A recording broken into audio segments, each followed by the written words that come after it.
Scientists have been finding exoplanets that could be potentially habitable for some time now. There are hundreds of millions of them out there, and more found every day. There isn't a planet like ours anywhere in the universe that we know of. But now scientists say they have found exoplanets that could be more habitable than the Earth. But do they really exist? An exoplanet, or extrasolar planet, is any world that orbits a star outside of our solar system. Exoplanets can range in size from gas giants larger than Jupiter to small rocky planets like Mars and Earth. Most of the planets that have been discovered lie in a small region of the Milky Way galaxy, and we know from observations made by NASA's Kepler Space Telescope mission that there are more planets than there are stars. The first exoplanets were discovered in the 1990s, and since then we've discovered thousands more using several different methods. But it's not an easy task finding them. There could be at least 300 million potentially habitable exoplanets in our Milky Way galaxy alone. The US Space Agency's Kepler Space Telescope spent 9 years on a planet-hunting mission and identified thousands of these exoplanets in our galaxy before it ran out of fuel in 2018. After going through all the data Kepler collected, those 300 million rocky planets could be capable of supporting liquid water on their surface. This is just a rough estimate, as there are between 100 and 400 billion stars in the Milky Way, and every one of those stars probably hosts at least one planet. That means there are likely trillions of planets out there. You may think it's as simple as using a telescope to find them, but it's rare to see an exoplanet the way you would see Saturn from Earth. This is called direct imaging, and very few exoplanets have been found this way. Most exoplanets are found by using the transit method, which measures the dimming of a star as a planet passes in front of it. We can also find exoplanets by measuring the star's light spectrum for signs of a planet pulling on the star, causing the light to shift, or finding them using gravitational lensing. Using all these together is allowing us to find more exoplanets every day in the vast universe. If we're going to look for exoplanets that could support life as we know it, the first place to look are planets that orbit their host stars in the habitable zone, or what some scientists call the Goldilocks zone.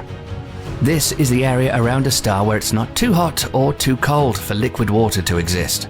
But the planet also has to be the right size, and the type of star that the exoplanet orbits has to be a certain type, and it should be stable. Our own sun, a yellow dwarf, has had a stable existence for over 4.5 billion years. But this is not always the case for different stars in other systems. But we'll talk more about different types of stars in a moment. First detected by the HARPS telescope in 2016, Proxima b is the closest alien exoplanet to our solar system at 4.2 light-years from Earth. It lies in the habitable zone of its red dwarf star, Proxima Centauri, and was thought to be a minimum 1.3 Earth masses.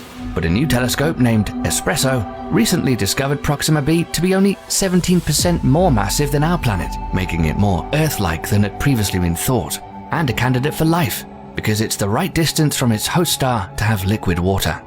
Scientists believed that the planet could be habitable, and future generations of superfast spacecraft could travel to the planet in search for life. But that same year, a massive solar flare had erupted from the red dwarf star Proxima Centauri that was 1,000 times brighter than the star itself. It hit Proxima b with 4,000 times more ultraviolet radiation than the Earth would get from a solar flare from our sun, and researchers believe that this could have wiped out all traces of life on the planet. But Proxima b is not the only candidate as a habitable planet. Scientists now say they've discovered 24 super-habitable planets, or exomoons, that could be better suited for the emergence and evolution of life. The concept superhabitable came from two researchers in 2014. René Heller and John Armstrong have stated it takes much more for an exoplanet to be habitable than just being in the habitable zone. Things that would make a planet more suitable for life as we know it means they could be older, larger, warmer, wetter, could have higher levels of oxygen, and a longer living star. Heller and Armstrong have proposed that the required size of a super-Earth would have to be 2 Earth masses because radioactive decay in the planet's interior would last longer to provide heat, and the stronger gravity would hold on to the atmosphere longer. These 24 super-habitable exoplanets were chosen because they have a star of the right size, lifespan, and lie in the habitable zone. Many of these orbit around G-dwarf stars similar to our Sun, but researchers also looked for exoplanets orbiting around K-stars, orange dwarf stars that are cooler, less massive, less luminous, and there are 50% more orange dwarfs than yellow dwarfs in the Milky Way. While these Sun-like stars might not sound ideal for life, they have a big advantage. Their lifetimes are anywhere from 17 billion to 70 billion years, compared to the 10 billion year lifespan of our Sun. If life started on a planet orbiting a K-star, life would have had much more time to evolve than life on Earth has so far. Considering it took complex life 3.5 billion years to evolve on Earth, and 4 billion years for advanced life such as humans, a larger size exoplanet could mean more space for landmass and habitat. These super-habitable worlds would also have a higher gravity and a thicker atmosphere, allowing beneficial organisms to travel through the air, spreading life. Planetary scientists say the sweet spot age of a super-habitable exoplanet is about 5 to 8 billion years. Of course, a more super-habitable planet would need water for life as we know it to survive.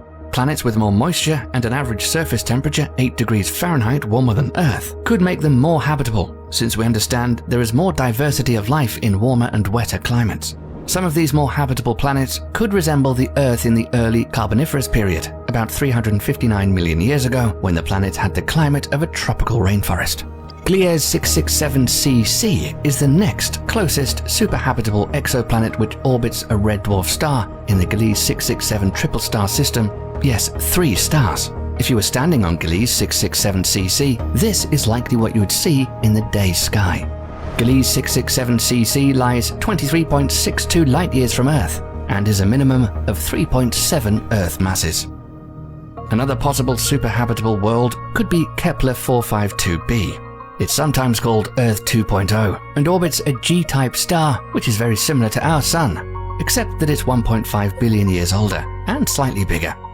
Some authors speculate that there could have been an ancient civilization on the exoplanet or the Moon orbiting it. But it's possible that we're now seeing a glimpse of the future fate of Earth, because the star it orbits used up its fuel and has expanded into a red giant. But there are other things that we should be looking for. So far, there has been no way to detect oxygen in an exoplanet's atmosphere. But soon things will change. On October the 31st, 2021, the James Webb Space Telescope is scheduled to be launched into space on an Ariane 5 rocket.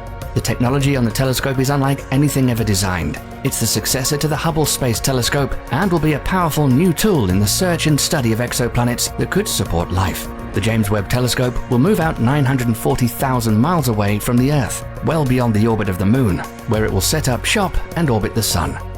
It'll be the largest observatory ever sent into orbit and will use special cutting-edge optical science and engineering to peer into the unknown. Researchers say they've developed a new technique that will allow the James Webb Telescope to detect a unique signal produced when oxygen molecules collide. If this signal was found in an atmosphere of an exoplanet, that would mean it would have oxygen, and perhaps life as we know it, present on the planet's surface. Despite all this amazing technology, if a planet orbiting a red dwarf has an atmosphere similar to Earth's, it will need to be within 16 light-years for the Webb Telescope to detect the oxygen signal. After its 2021 launch, the James Webb Telescope will study the history of our universe, including distant exoplanets, other galaxies, and the first luminous glow of the Big Bang and the evolution of our solar system. But we may need something more powerful to look farther out into space. The Nancy Grace Roman Telescope will be launched sometime in the later 2020s and will have 100 times the viewing field of the Hubble Space Telescope. It'll probe the depths of dark matter and dark energy, the mysterious and mostly unknown phenomena that makes up most of the universe. The most exciting thing is, it'll be able to make direct images of exoplanets, something not possible from planet Earth. But the main goal of its mission is to peer into the interior of the Milky Way galaxy, where it would possibly find thousands more exoplanets through gravitational microlensing. But if we do find life out there, we must remember the universe is fascinating and very diverse. And the best place for life, such as super-habitable worlds, might not be like Earth in any way we traditionally imagine. We're entering a very exciting time in human technology, and with the number of habitable worlds out there, it's likely that we will finally discover life on a distant world.